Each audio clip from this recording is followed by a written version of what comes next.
Uh-oh, busted. Ladies and gentlemen, native alert, yep. native. I've seen it. I've seen it all. There was no real choice for you in career, was there? Of course, we're in communication with the police department. You should have kept that a secret. You should have. A lot of people remember Baywatch, Nick.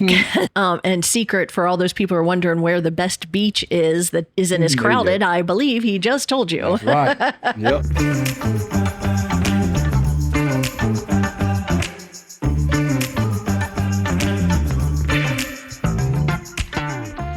Welcome to Coasting, where we help you find your people, place, and pace. Sun, sand, surf, and not a care in the world. That's what draws millions of people to Myrtle Beach every year. But that feeling doesn't just happen. Today on Coasting, we're taking a closer look at the people who make that experience possible. From watching the water to responding in seconds when it matters most, lifeguards play a bigger role than most of us ever realize. And along the Grand Strand, there's an entire team dedicated to keeping one of the busiest beaches in the country safe. I'm your podcast host and local Myrtle Beach area realtor, Celia Klein. It's time, we're coasting. Hi, everyone. Welcome to Coasting. We are learning all about the Myrtle Beach, South Carolina area on this podcast and how to find your people, place, and pace. I've got my co-pilot, Aunt B, with me. So Pollen has thankfully vanished. It is not acting like the volcanic eruption that it was everywhere. The grass has come out of dormancy, and that means, are you ready? It's beach time almost, and we are super excited. So to give you an idea of just how many people come to the area in the summer months. So here's the statistics. For just the city of Myrtle Beach proper, the full-time residents is around 45,000. Guess what? We jumped to 8 to 10 times that over the summer, and we can be looking at anywhere from 350 to 400,000 people in our area. Now, we definitely know there are people who live here who grumble about, traffic, longer restaurant wait times, but you know what? You're not going to hear that from Aunt B and I, okay? No. We are thrilled that people are here and visiting us. So you know what, Aunt B and I, we get it. I mean, we have loved the beach since we were younger too. So Aunt B, I know you've got some early beach memories. Oh yeah, I do. Growing up in New Jersey, you didn't go to the beach. You went down the shore. Okay. So, and I never went down the shore until I was around 8 years old. Okay. My sister met my brother-in-law, and his grandmother owned a place in Wildwood Crest, New Jersey. Cute little place. They lived there full time. She had a bunch of efficiency apartments. My brother-in-law had 5 siblings. I fit right in, and we would all go down for a week the end of June. So great memories. The beach was beautiful. The boardwalk was a lot of fun. I remember one time when I couldn't use the lifeguard. Really? So I had gone out into the water with one of my brother-in-law's younger siblings, and we walked out, we'd jump in the waves, we're having a great time. And then we come to walk back, and there had been like an undertow. Oh. So there was a gully in front of us that was over our heads. And I didn't swim, and she didn't swim. So luckily, we looked around, and there was this big, tall man. He must have been 7 feet tall. He was probably 5'10", but it works at for that us. age, it works for us. We're going with 7. And he scooped us up, and we hung onto his neck. Aww. And he walked right across, and he brought us to the shore, and we were safe. So it was a happy ending. And actually, his name was Moses. Yeah. I don't mean that by age. I mean by the big Moses, I getcha. Then there's a St. Christopher. Isn't that his whole story of, going over the water with, you don't know that one? All right. I'll give you the scoop Okay. later. I got homework. Yeah. Anyway, then there were some not so great stories. Aunt B. Walking on the boardwalk with my brother-in-law's sister, and she was smoking a cigarette. And who comes walking down the other way but her father? Busted. And he made her smoke a cigar. Oh my gosh, that's brutal. She learned her lesson. I real was just quick. going to say, and what was your punishment? Nothing. Nothing. I'm Aunt B. That started early in life. I'm Aunt B. Come on now. Come on. But I got one more. Okay, bring it. I love it. All I right. love it. So now I'm older and going down with my friends, and we used to take the train down to Belmar. And that was where all the young teens went. And at the time, we had blue jeans. Everybody had blue jeans. But you couldn't buy them like you buy them now in All different 50 kinds different and- shades yeah. of blue, faded, less faded, more faded. I wanted to get my blue jeans faded. Mm-hmm. And no matter how many times I washed them, they didn't fade. Somebody told me, go dip them in the ocean. The salt water will fade the denim. We'll do it, right? So I go to the beach with my friend and throw them in. They come back. Throw them in. They come back. Throw them in. Uh-oh. Uh-oh. Some little girl in China was wearing my blue jeans because they never came back. So what you're telling me is our previous guest, Shark Tooth Charles, he should be out there looking for your jeans. Okay. Exactly. But what about you? Well, I have been so fortunate, just like you. I've never lived more than 4 hours from the beach. So I grew up about 90 minutes from Ocean City, Maryland. And our family, we used to go there all the time. When I was younger, my sister basically, she was almost like she had to babysit. Well, she had a VW cabriolet. Oh. So we top down, totally sizzled, sun fried before we even get to the beach, right? She was a big fan of Band de Soleil. Do you remember that? Yes. Oh my gosh, and some sun in. Yes. Okay, all right, just making sure. All right. So in Ocean City, there was, and I bring these as my visual aid because that was a big thing in Ocean City, Maryland, is the telescope photos, and the guy with the backpack, we would just constantly bug the crap out of you. So the only time I actually did it was for my high school graduation senior week. So yes, these are incredibly old, but it's you can still see a photo in there, which is cool. But every place has their traditions. Like for us, it was we had Boardwalk Elvis. He would just walk up and down with his guitar and do Elvis music. And then we also had these gorgeous sand sculptures that were done with different scenes from the Bible. And they would be in different, they were huge. So you should Google it. It's gorgeous. And they still do it to this day. And they put lights on them at night. But the one, definitely, things like Fisher's caramel popcorn. That's the only place I'll eat is when I go visit. It's just so good. But it's also where we had Trimper's Ride, so the amusement, like we had the Himalaya and the Matterhorn. Mm-hmm. And I truly think that's where I learned 80s heavy metal music because that's all they played when you were doing the rides. And all I can remember, yes, exactly, is the guy going, "Do you want to go faster? Yeah. I can't hear you." And we're all like, my sisters and I like, so definitely remember that. After grad school, I actually had, I lived in Florida for 2 years, and my favorite beach was New Smyrna Beach, which is just south of Daytona Beach. And to this day, if I ever go visit, the best oceanfront restaurant. You're just chilling, and they have the best cheeseburger. It's called The Breakers. It's on Flagler Avenue, so anybody goes to New Smyrna Beach, check that out. But now here we are, the Carolina coast, right? And guess what? We definitely have some awesome oceanfront hangouts here. We do. And so, Aunt B, I am going to leave it to you. What do you think for your list, the top 3 oceanfront hangout bar restaurants? Okay, so I've got 3 good ones. Oh, I know. All in Myrtle Beach proper. All right. Okay, and I'll start from the northernmost one first. On 74th Avenue, there's a Salt and Lime. Oh, good choice. Good one. Yeah, it's pretty. It's not. They serve breakfast, lunch, and dinner. They're in the front of the North Shore Ocean Resort. Mm-hmm.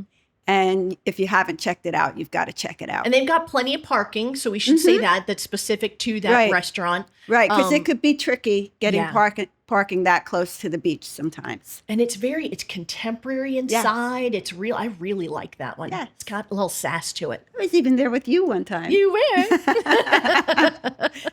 But then coming down a little bit, on 30th Avenue, there's the sea captain's house. And that's the view that I really love. Yeah. They've got beautiful palm tree right in front. They've got outside seating. So if you go, get outside if you can. Mm-hmm. Ask for Julie. She's my favorite waitress. Okay. All right. And they've got a bar outside. You could sit outside at the bar Mm-hmm. too. And it's really, really nice. I like that one because, to your point, you can enjoy it year round. They have that big, we'll call it dining room with all the windows looking out to the ocean. Mm-hmm. So it could be, dead of winter and it would still be lovely. Mm-hmm. And of course, they have some pretty good she crab soup there, don't you think? They do. Yeah. They do. Yeah. And good hush puppies too. I don't know what you're talking about. And then you've got to check out near the Sky Wheel, just a little bit north of 12th Avenue, is Riptides. So they've got valet parking, so you don't have to worry about hunting for a parking spot. Big check on that. That's good. Mm-hmm. Go all the way up to the 3rd floor Mm-hmm. and go out to they call it an outside patio, and get a cocktail. And now you're elevated and you're looking down on Love the it. beach. Love it. So that's a whole nother experience. And you can people watch and It's great. I mean, they have, because that's tied to the boardwalk, so you can do some nice walking. What I love is if you're there at night, they have these different color lights in the palm trees, and it changes color. It's very, very picturesque. So, and it's actually a really full menu. So I Yep. mean, it's not just bar. It's really no, they have a lot of food, yeah, a lot of good food. good there. choices. Yeah. Oh, So those are those are good my ones. three. You got any more? Well, you know what? When honestly, Riptides to me is one of those where when you have people visiting and they just want to go and just soak in that sun, get some vitamin D, I always take them at Riptides. I just think it's great. I think it's good. These are good choices. Well done. Well done. So, we just say we're grateful for people to be choosing to spend their hard-earned money to really support our area's local economy. And, we really just hope you have such a great time that, in fact, you go, instead of vacationing here, maybe I wonder what it would be like to live here, right? And hey, that's exactly why we are doing this coasting podcast. So you can find out all about this area and you can go, yep, it's the place for me. So now here's a good one. So our guest today is covering a topic anyone who enjoys the beach will actually find really interesting. It's the role of the beach lifeguard. Nick Jackson, part owner of Myrtle Beach Surf Rescue, will be joining me in the coasting convertible right after this break. Discover what some in our area's most talented high school artists have been creating. It's the 26th annual Horry Georgetown County Juried High School Show. Every year, museum visitors look forward to the vibrant exhibition showcasing the incredible creativity, imagination, and skill coming out of our local visual arts program. This year's exhibit will be available from April 19th to May 17th, right here at Myrtle Beach Art Museum. You'll see a wide range of media on display, from painting and photography to sculptures, ceramics, fiber art, and more. For these young artists, it's more than just an exhibition. It's a rare opportunity to experience what it's like to show their work in a professional museum setting and to take the first steps into the world of exhibiting artists. For more information, including museum hours, visit myrtlebeachartmuseum.org. Welcome back to Coasting. During the height of the summer season, there are dozens of lifeguards watching over an estimated, are you ready, 70 blocks of Myrtle Beach, helping create that safe, carefree experience we all love. But there's something that really surprised me, actually. The companies providing those lifeguards, they actually pay the city to be here.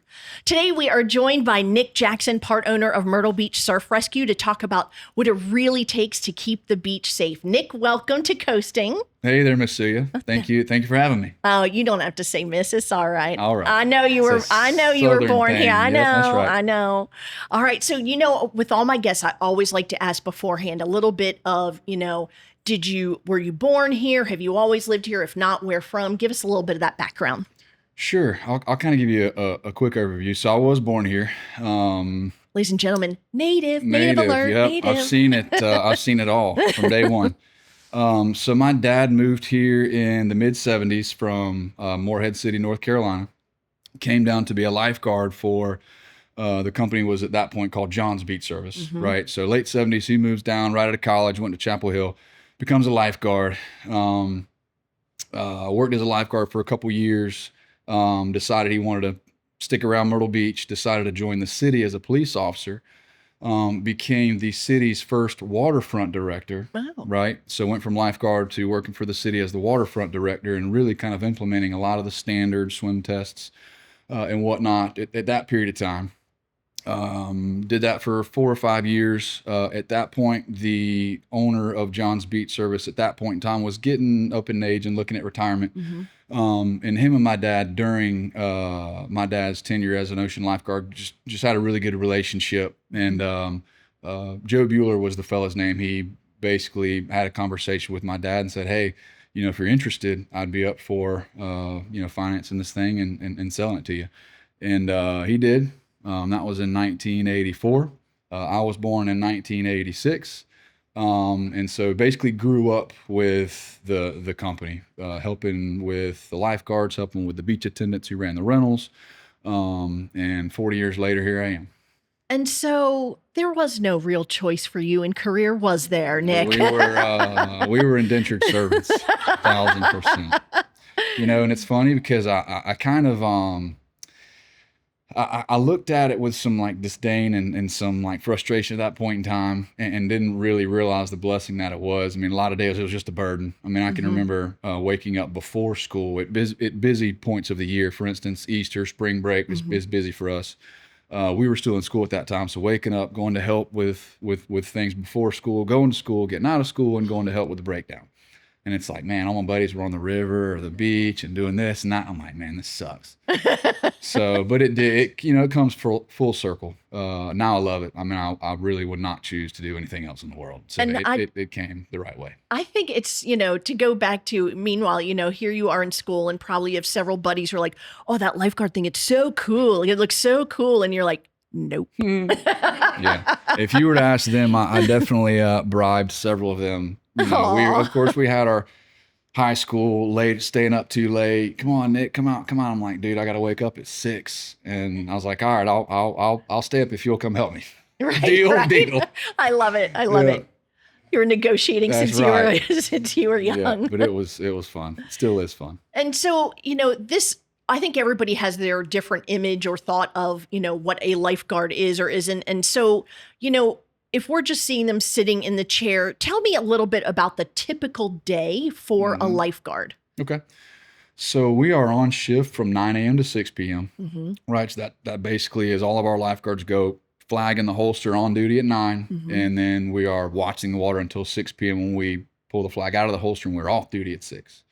And obviously a typical day through those hours consists of, handling any sort of issues, emergencies, things that would arise either on the beach or in the water.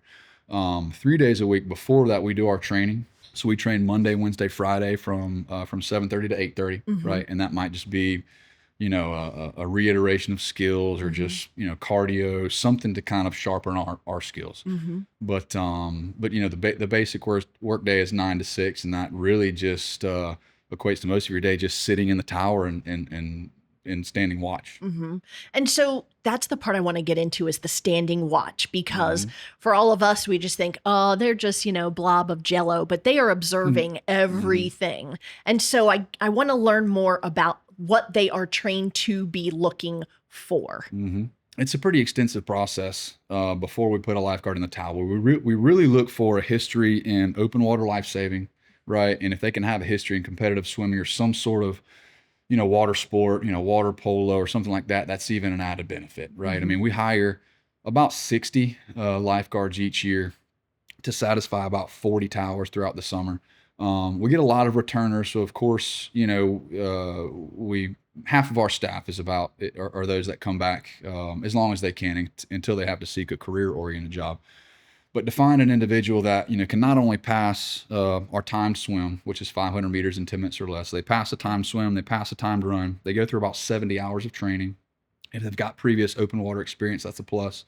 If they've got previous competitive swimming, that's a plus. But it really comes down to mindset as well.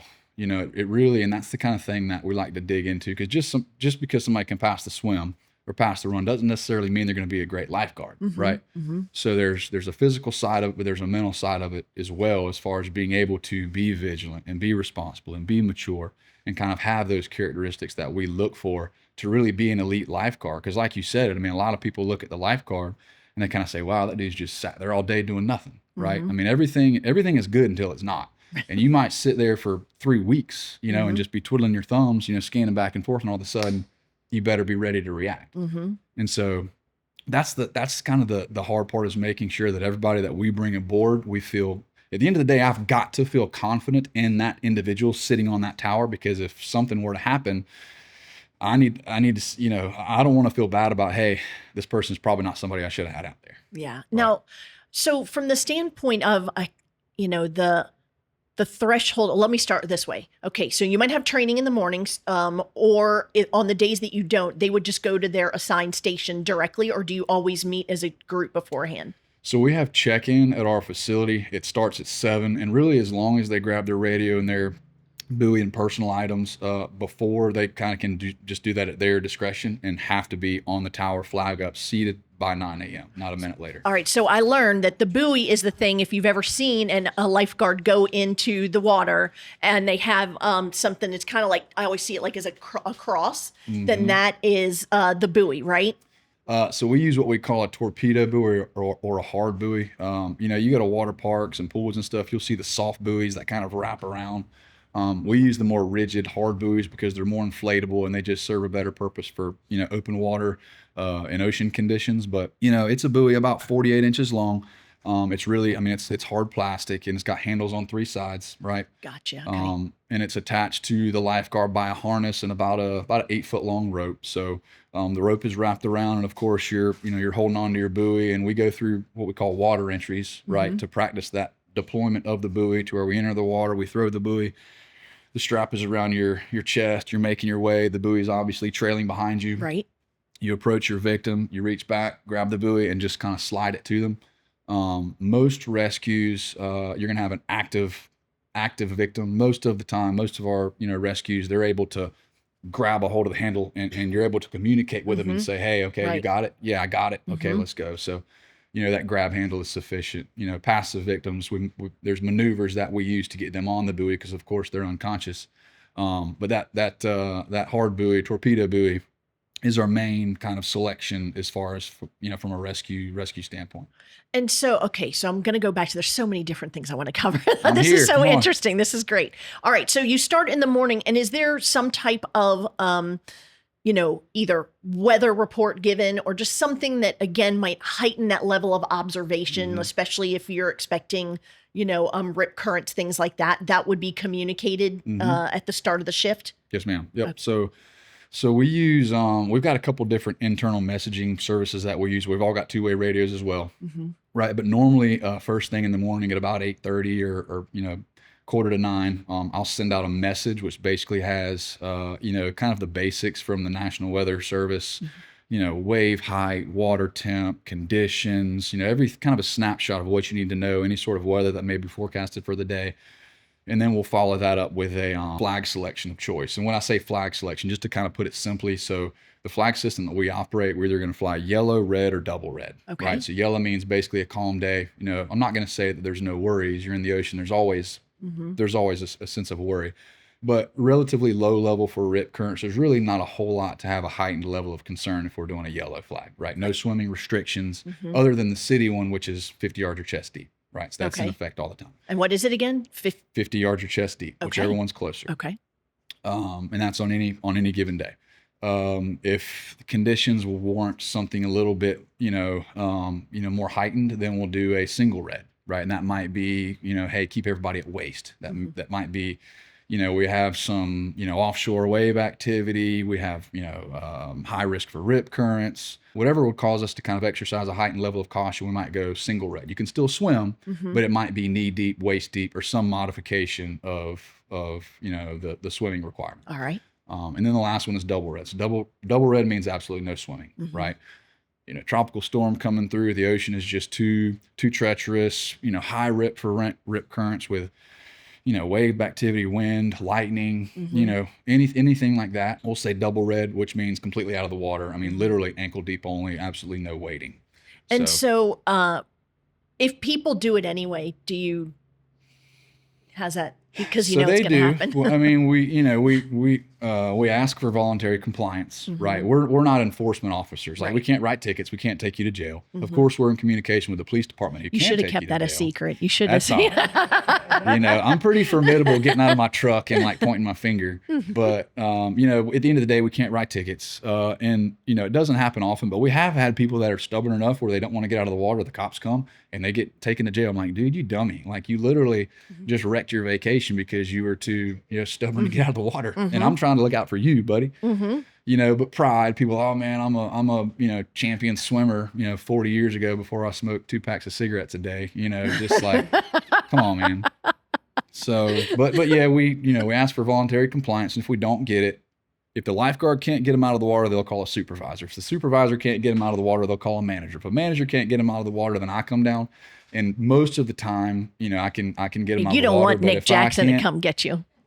Yeah, well, it's funny because people are stubborn, and the first thing I'll do is you got a busy day with sometimes 1,000 people swimming, and I will literally boat everybody out of the water except for that one person. So they're there out in the water with literally 1,000 people looking at them, feeling like a dummy. Pressure. I'm like, why can't we swim? This fella out here won't come in. Like, y'all can't go in until he comes out.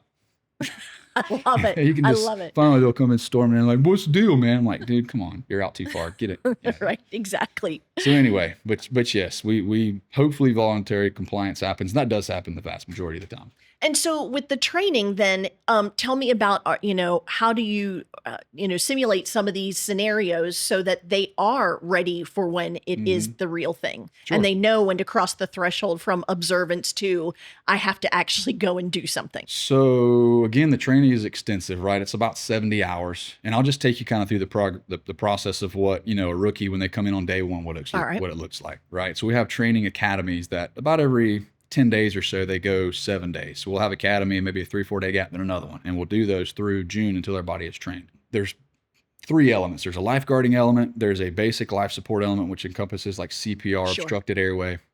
And then there's an advanced first aid element, which covers, wounds, cuts, scrapes, abrasions, blood loss, stuff like that. Great. So they'll go through all 3, and they'll go through, classroom. They'll go through, in water skills. I mean, we'll practice for 70 hours.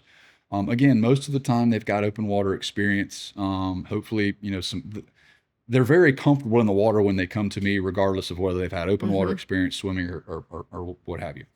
But by the end of that course, they're feeling pretty good about themselves. I've seen them. I've seen how they operate in the water, and you can tell how confident and comfortable somebody is in the water just by watching how they operate through the skills. So, once they make it through the training, we say, hey, yeah, they look pretty good. We stick them through what's called shadow time. So for usually about 3 days, they'll shadow a veteran lifeguard, right? So they're a lifeguard. They're able to respond, but they're not by themselves. So they go through shadow time for at least 3 days to where they're asking questions. They're watching how the veteran lifeguard interacts. They're learning the tower setup. Again, they're just getting their level of comfort and confidence up. Again, we're talking to the veteran lifeguard. Hey, how are they doing? How do how confident in them are you? A lot of questions, because again, we want to make sure they check all the boxes and we feel good about putting them on the beach. Once they satisfy shadow time, they'll get their first tower assignment. And 1,000% of the time, it's going to be a rookie tower, right? So you go to certain avenues on the beach, like around Bums and 72nd Avenue, that are just there's a high population density of people. Those are not rookie towers. Like, we've got veteran guards that are out there. We've got areas, around like 55th Avenue, Forest Dunes, Ocean Forest Plaza. Those areas that are just a little bit more scarce, that are rookie towers where you're not watching people, you're watching seagulls, basically. I mean, there's just not a whole lot going on. And secret for all those people who are wondering where the best beach is that isn't as crowded, I believe he just told you. That's right. Yep. So they start off at a rookie tower and kind of bounce around at low level of responsibility towers until they kind of get to a point where, like, hey, not too big, not too small. I like this spot here. We feel confident about you being here. You feel confident about being here. And that's more than likely where they'll stay. All right. There's constant assessments going on from supervisors, from managers, myself, to make sure, again, that whoever's out there, like, I need to have faith in you. Like, I need to be confident in your abilities, not only in your swimming and running and, physical abilities, but in your ability to stay focused and react when we need you to react to. And that goes through the entire summer. So I was going to say, so here, peak of the summer, how many total lifeguards would you have? One total and then one actually working in a shift? So our max staff is about 60-ish. Okay. I mean, it might be 57, might be 63, 64. Wow. It kind of depends on when they're coming, the part-timers, full-timers, but it's Okay. around 60. And then in one shift? At the peak of summer, from June 1st till the middle of August, we'll have about 40 people on the beach on any given day. Okay, so here's the next question. If I'm you, I'm totally stressed out because where am I going to find these people? Because that is such an elevated skill set that, how of these around 60-ish, how many are veterans? About half. Okay. It's All usually right. about More than I half. thought. All right. Yeah, anywhere from 30. It depends on the year, of course, but anywhere from 30 to 50%. And that helps, right? Because you got people that know the system. They don't have to go through rookie academy. Exactly. Right. They go through a little bit of training at the beginning, just kind of as a refresher. But, if their certs are still current, then they can, if they show up on April 14th, then April 15th, I can put them in the towel. So nice. where in the world are you finding the other 50%? So we've kind of developed several different resources that we utilize. The social media has been huge, right? Good. Our social media presence has really inflated dramatically over the last couple of years. Mustard Seed Media, I'll do a little plug in there. I'm not sure if that's allowed, but a good buddy of mine, Bryce and Sierra, they're awesome people. They've really helped us kind of develop a process and a systematic way of putting stuff out, through this kind of rebranding phase that we've gone through. And so what's the name of your Instagram? So if people want to follow. Myrtle Beach Surf Rescue. We've kind of got it now to where Myrtle Beach Surf Rescue is the division we've got towards the lifeguards. Okay. And then we still operate under John's Beach Service as well, but they house the attendant side of things. Got it. So it's two divisions under one company, but the social media has been great. Obviously, in my opinion, if not relevant on social media, then that's a hindrance. We use a lot of international visas, J1s, H2Bs. We really wouldn't be able to supply, in totality, we wouldn't be able to supply it with domestics, with Americans. I don't think it'd be very hard. And so where primarily are the J1s coming from? We get a lot from Poland. We got a handful coming from Argentina. We got a handful coming from Bulgaria and Serbia. Handful from Romania, and the dynamic is about half internationals and half Americans.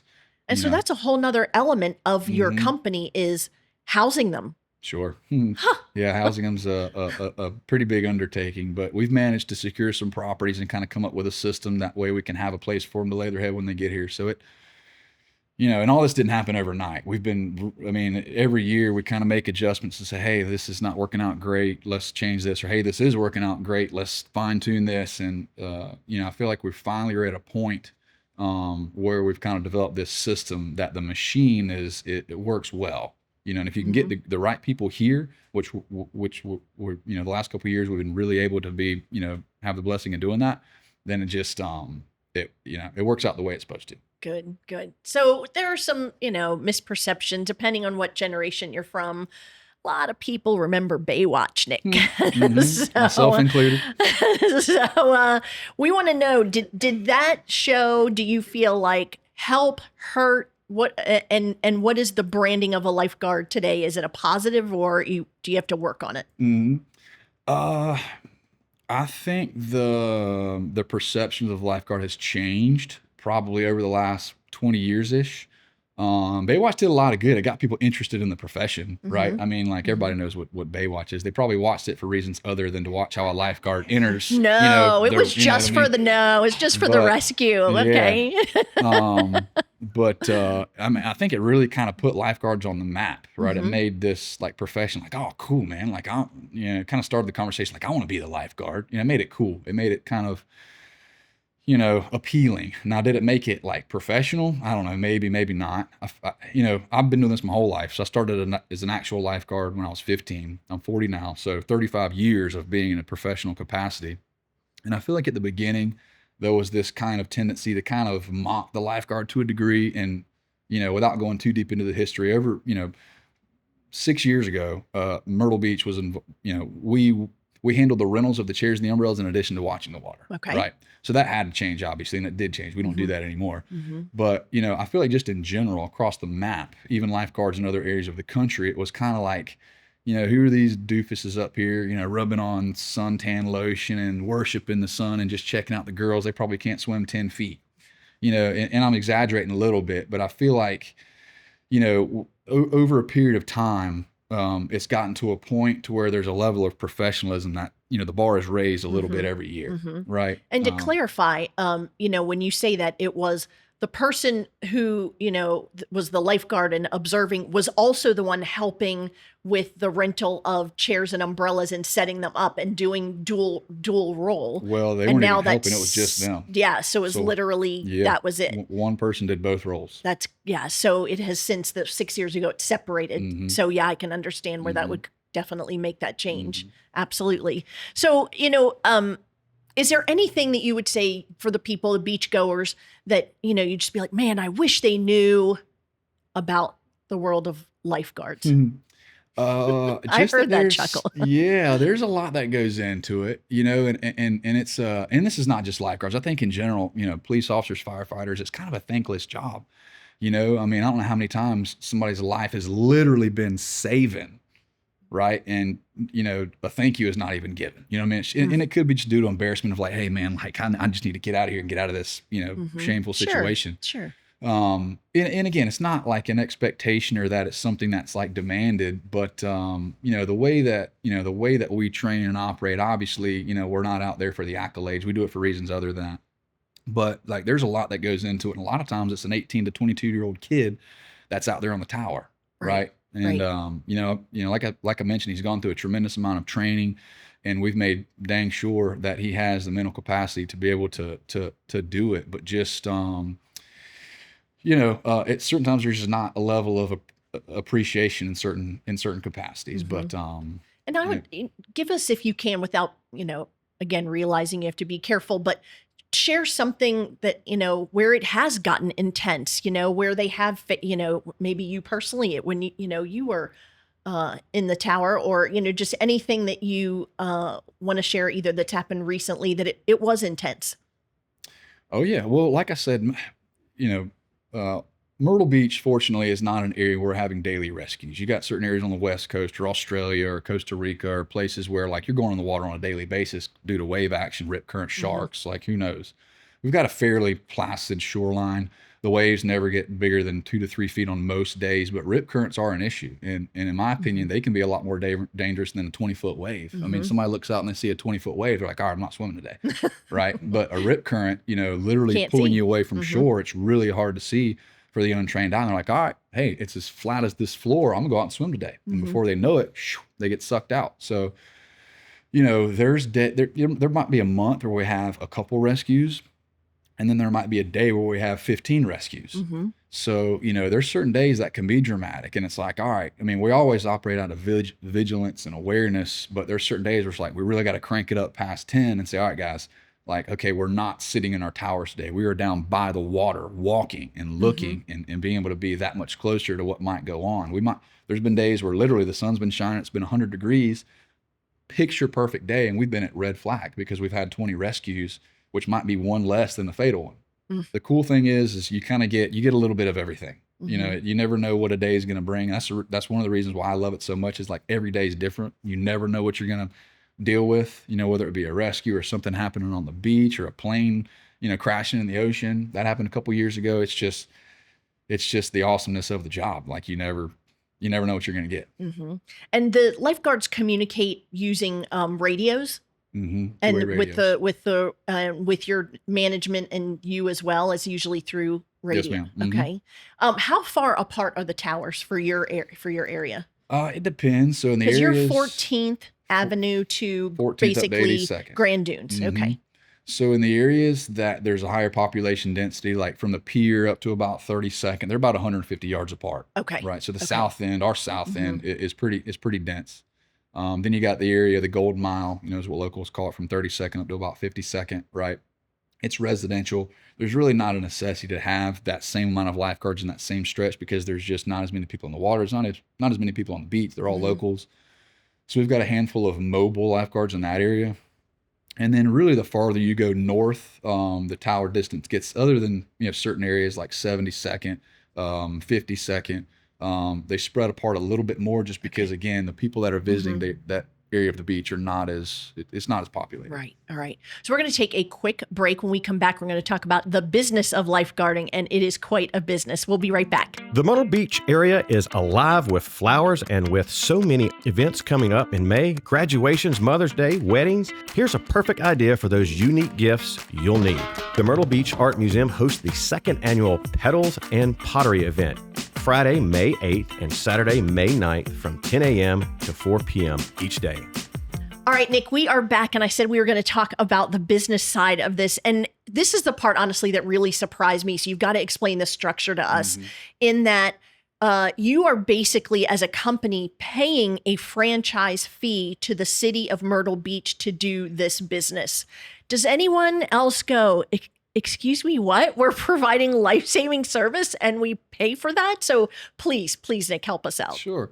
Yeah, so it's definitely unique, right? You get most other water safety services everywhere else, right? They're ran by the municipality, but we're private.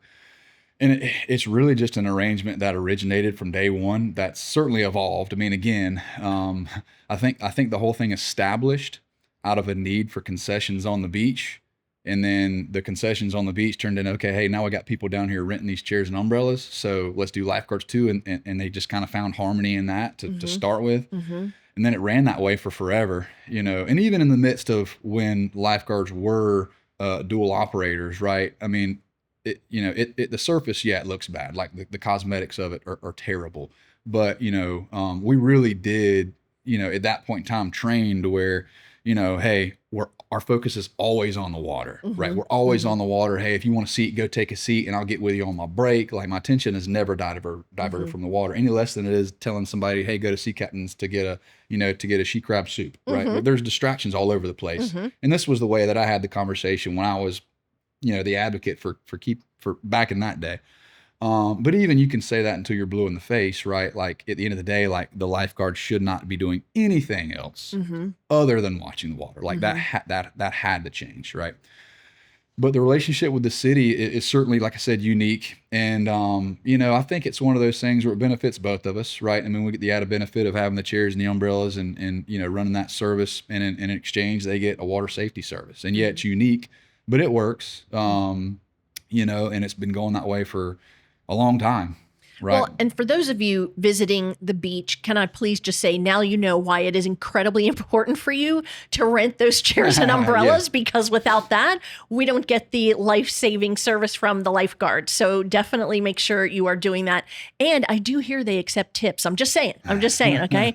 All right. So, to your point, I think, you had said earlier about how after a while, with your recruiting, your training, et cetera, you get in this groove. But I think you told me this contract, if you will, renews or is up for renewal every 7 years. Is that right? That's correct. Yes, ma'am. So tell me what you have, is that a big presentation, or do you just go, oh, it's Myrtle Beach Rescue. Well, you're good for another 7. No, it's a pretty formal, sequence of documents that have to be put together. And a lot of it is just based off of history. And it's a resume, basically. But it's not a monetary bid. It's not like somebody can come in and say, hey, I got $10 million, like, I want it. It's a performance bid based off of our history around here. And, it's just, whichever operator can come in and put forth the bid, and the city says, hey, yeah, okay, we feel, best about this. But, again, we've been doing it for a long time. And, one thing that we take pride in is every year we assess, hey, what can we do better? How can we raise the bar? There's been a lot of things that we've done that have not been, there's been no, provocation from the city to do. We just wanted, because we take pride in what we do and how we operate. We did this under our own volition, just, hey, let's do it. And, I think the city sees that and, say, hey, man, like, these guys are doing it the right way. They take pride in it. They're constantly becoming more professional. This arrangement works. Let's just keep rolling with this. The more I hear about you telling us what everything that's involved in this, the more I realize just how important this role of lifeguard is to just so much for our city, for our visitors, for those who, are local and visit, and enjoy the beach regularly, to the point where, I mean, do you consider lifeguards, would you put them on the level of like first responder?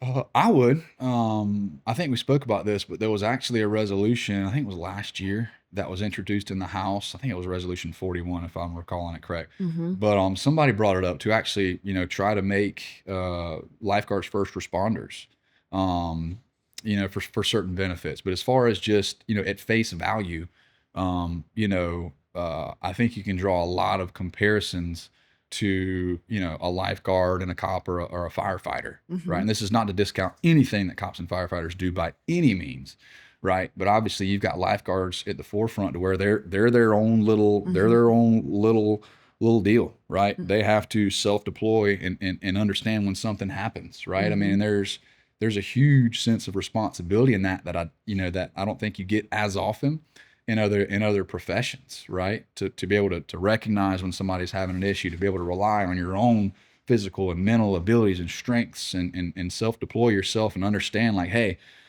if I haven't trained hard enough, if I don't understand what's going on well enough, like if I don't get there fast enough, this person's gonna die. I mean, there's situations where, not on a daily basis, but often where that's the scenario. And so, I think when you kind of highlight that, in that, the drama in that, I mean, it's unique, it's unique. You're asking a lot out of one person. Nobody, most of the time, nobody's sitting there saying, hey, you got this going on, respond to here and go. Right. You're not getting a call, if you're the primary rescuer, nobody's telling you, hey, this, you need to go ahead and get your mind right before you go, because this is what's going to happen when you get on scene. You got to decide. And there's a lot that goes on into that. So, I mean, I can definitely hear the pride in what you do and how important it is. And so you said you've been doing this now 35 years, and I don't think Dad's making you do it anymore, Nick. No. So my question to you to end this is to really ask, why do you keep coming back and offering and being a part of leading this service? I'll have to correct my statement earlier. That was my fourth grade math coming in. I said I was 15. I've been doing it for 35. So I'm 40, not 50. So okay. All right. Making me nervous over here, Michael, the producer, will in fact change that for you. Okay. You can be whatever age you want, Nick. But I mean, basically from the time I could walk and carry chairs, like I was out there around and doing stuff. So probably 7, 8 years old, I was on the beach helping my dad run stuff here, talking with the lifeguards, doing whatever I could to just be around it.